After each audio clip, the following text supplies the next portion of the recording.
অনেক সময় আমাদের অসুখ হয়, রোগ ব্যাধি হয়, রাস্তাঘাটে চলতে লাগলে বিপদ হয়। বিভিন্ন প্রকার বিপদের মধ্যে আমরা পড়ে যাই। তো সমস্ত বিপদ থেকে হেফাজত থাকা যায় কিভাবে? আসলে সব কিছুর মালিক হলো আল্লাহ তাআলা। আল্লাহ যদি আমাকে আপনাকে বিপদের মধ্যে ফেলে, কেউ বাঁচাইতে পারবে না। আর আল্লাহ যদি আমাদের সকলকে হেফাজত করেন, কেউ আমাকে আপনাকে বিপদের মধ্যে ফেলতে পারবে না। আল্লাহ বিপদ দেন, আল্লাহ বিপদ থেকে উদ্ধার করেন।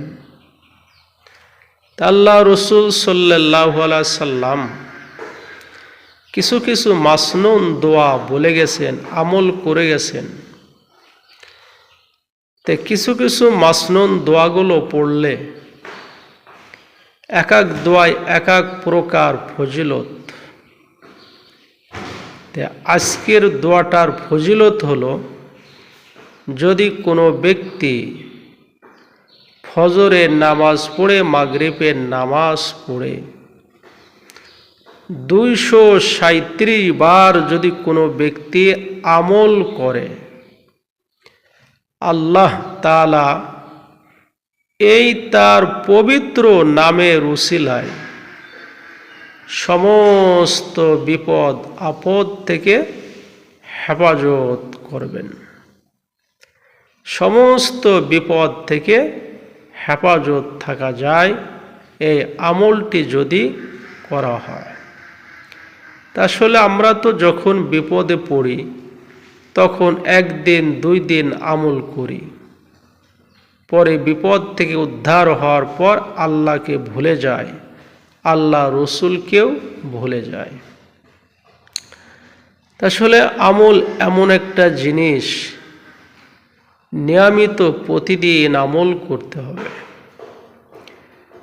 তাহলে আমরা যদি ফজরের নামাজ পড়ে এবং মাগরিবের নামাজ পড়ে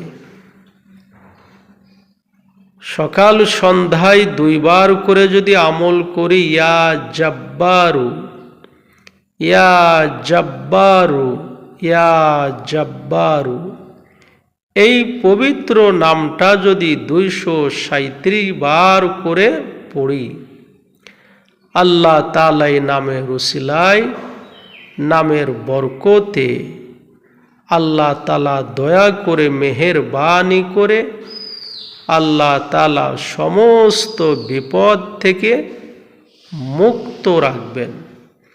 আল্লাহ তাআলা সমস্ত বিপদ থেকে মুক্তি দান করবেন, সমস্ত বিপদ থেকে হেফাজত থাকা যায়।